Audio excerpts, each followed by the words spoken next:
Greetings friends, I'm back with another video update, and all these titles I'm going to show you today are all from the pawn shop. I looked at the receipt, it said CCV, but I think it stands for cash converters or something like that. But it's becoming one of my favorite places to pick up used movies because they don't bother to do research on what they're taking in. So I found some really good cheap stuff there, but I'm going to get right into it. Alright, first up we have Hellraiser III. I know I just recently picked up the Echo Bridge Hellraiser collection, which has part 3 through 8. But the main reason I got this was because in another video that the Horror Man did, he was talking about his Hellraiser collection and he showed this video, this DVD I mean. And the main reason why I wanted this was because if you go and look on the back of it, you see images from Hellraiser II, which is these two images right here of Dr. Kennard when he's becoming a Cenobite. And I'm not sure, I don't think this image of Pinhead is from part 3 as well. But the thing about this release is I did research on it after I got it, and the name of this company is Top 10 Media Productions. And now apparently the Echo Bridge release has the same source material for Hellraiser 3 as this Top 10 Media. But when I was reading up on Top 10 Media, I guess this is like a piss poor transfer of the movie, and also a lot of the sites refer to this as being a bootleg. And so I'll open up so you can look at it. It's got the disc here has a green tinge to it.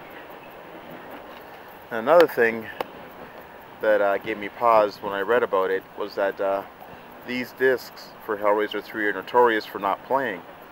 So I rushed out once I read about that, and I put it in my DVD player and my Blu-ray player, another DVD player, and it wouldn't play all three of them. So basically, which doesn't really matter to me, but basically the main reason why I got this thing was because I wanted the artwork with the wrong film on it from Hellraiser 2. But luckily I only paid $2 for it. If I had paid more, I'd be not too happy. Alright, next up, this is the most recent film in my pickups, and it's The Devil's Playground. This is a zombie film starring Danny Dyer. This is a British film. This is kind of one of those weirder films where I think what it was there was like a drug trial where it was supposed to be like a healthy vitamin thing, and it ends up turning the people into zombies. But not only just like regular zombies, these are like super hyped up zombies. I remember one person on IMDb referred to them as parkour zombies because they're jumping over everything, jumping through windows, jumping off the walls. It's not a bad film, like, you know. I think they were trying to one-up the Dawn of the Dead remake. There's also like a kind of a 28 Days feel to this as well. 28 Days Later, I mean, not the one with Sandra Bullock. But you know, for $2, I figured I could add to my collection. Next up, we have another 90s film, and that's Deep Rising. This one I actually went and saw in the theater. This one is described as kind of like aliens on a boat, which is exactly what they did. It actually even follows the template of the Aliens in a sense. This one stars Treat Williams and oh, what's her name? Let me see it here. Bianca Jensen. This is a decent film. I've always wanted to have this one in my collection. I don't think this one's available on Blu-ray yet, but this release is non-anamorphic, which is fun that you got the old widescreen thing.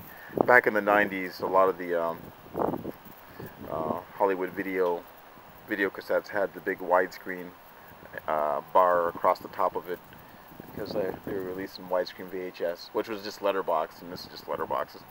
It's not even truly widescreen, not if you can't enhance it on your 16:9 television.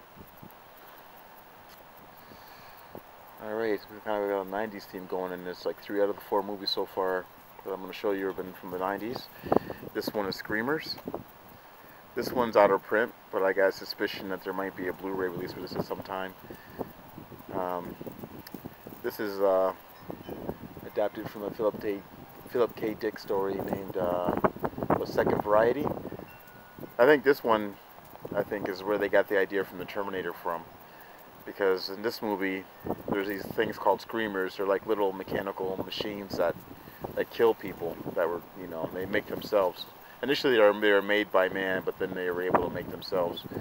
But they're on this planet, and they're fighting some war over. It's something to do with industrial stuff, because like they were mining, and the mining was bringing up all this radioactive waste, and people were living. There was a colony on the planet, and because of the radioactive waste, they started this war between corporations and the people that were living there. But of course, this one stars Peter Weller, who was pretty decent. I always thought Peter Weller should have been the star of the original Total Recall movie, because Arnold Schwarzenegger, I was a big fan of his in the 90s, in the 80s and 90s, but the thing about him was he was so big and muscular that there was no real threat, where someone like Peter Weller was just like a regular looking guy, And this one, as far as Philip K. Dick adaptations go, this one's probably the most faithful of any of the movies that have been made. Like from hearing about the short story. But it's pretty cool. But basically these machines end up replicating humans. And the thing about this movie is these machines are programmed to act normal up until a certain point, and then they kick into their kill mode. Like there's a little boy in this movie that they find, and I know this is kind of a spoiler alert, but there's a scene where they're walking up towards this camp, and then a sniper takes him out. And it's kind of like a shocking scene, because the kid was kind of likable, and it was just really shocking to see him just being gunned down. And then they find out, of course, he's actually a machine. On the negative side in this movie, when other characters reveal themselves as being screamers, they kind of taunt their victims, which I'd rather them just turn into mindless killing machines as opposed to taunting their victims. I mean, like, I know like sometimes the writing got kind of sloppy on that, where they wanted to have the scene where they have the villain or something, but it'd be much more effective if they just turned into killing machines and you couldn't reason with or talk to or anything once they've hit the kill switch. Alright, this next release I got mainly because of the slipcover that it came with, and that's Creepshow. And as you can see here, it's got like a clear slipcover with like the bare trees. I don't know when it was released like that, but of course I really want the Region 2 DVD, which is actually double disc. Like this is cool, and I know it's on Blu-ray now, but for $2 I'm happy with this for right now. I think at some point though I'm gonna have to get my hands on the Region 2 DVD. This next movie is kind of interesting, and it's Dorothy Mills. Initially, I thought this was going to be a possession film. Even looking at the cover, you got the girl there, Dorothy Mills, and the look on her face like she's getting ready to turn all demonic and shit. But this film is more like a drama. There are supernatural overtones, and there's also a mystery behind what's going on in this movie. But at the same time, like, this could have been a really cool slasher film if they went that direction. Basically, this girl, Dorothy Mills, she's babysitting like a small baby, and then she harms the baby. And then, so essentially, like a social worker comes to evaluate her because they're going to put this girl in jail. And then it turns out that she might be playing like a scam on people, or she might be able to channel the dead. And they kind of like take over her body and stuff like that. It's a really interesting film. The real thing about this movie is when the title came up, it didn't say Dorothy Mills, it just said Dorothy, which I thought was kind of interesting. So this one, I would say, if you can see it on Netflix, maybe go that way, because I think this film is probably going to split people down the middle, especially with the ending of it. Alright, these next three titles I'm going to show you aren't horror films. They're just kind of just regular stuff. Okay, first up we have Not Another Teen Movie. And this was, I think, the first line of the parody films to come out after Scary Movie. Because after Scary Movie came out, all those, what I call movies that have to have movie in the title. And this one was the one making fun of the teen movies. like kind of like what was like the John Hughes films of the 80s, the American Pie films, and whatever else that came out at the time. This is the director's cut, and it's about 10 minutes longer. This film, I always kind of liked this film. It wasn't really funny, but it was amusing enough, you know. But basically, it follows the template of the films that came out in the late 90s, like American Pie, Never Been Kissed, and some ones I can't even think of.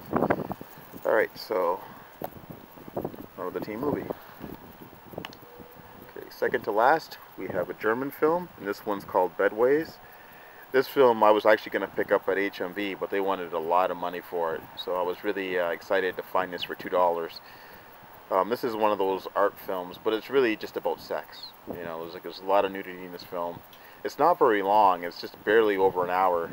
It's about a female director that's making this film, and essentially it's supposed to be an art film she's making, but it's really basically a porn film. And there's lots of scenes of people just sitting around talking about nothing, and the main problem with this movie is that there's really no ending. It just kind of ends. And it's like, I'm like, well, what was the point of that? And there's a scene there that kind of leads to a little bit of lesbianism, and I thought, oh, maybe this is going to be the plot, because I think the couple that were starring in the movie were kind of like a real couple in the story, but I'm not sure. But this one's worth a watch if you can see it for cheap. If I pay good money for it, I'd be kind of pissed. Alright, my last pickup is Jennifer Lynch film, and it's Boxing Helena. I have this on VHS. I've always kind of wanted to get this one on DVD, and I was happy to find it for $2. Now this release is out of print, but I think there's another release after this one. It's not that doesn't have the avant-garde cinema thing on the top of it. That's not out of print. But I don't know if this DVD is worth anything or not. I didn't research it. Jennifer Lynch has another movie out that just came out on DVD a few weeks ago called Chained. I'm looking forward to getting my hands on that one when it gets cheap enough. It's about this young boy that gets chained up in a house with a serial killer, and I guess he kind of stays with him and grows up. It looks really kind of unsettling from watching the trailer. Alright guys, this is my update. Thanks for watching, and until next time, I will talk to you later.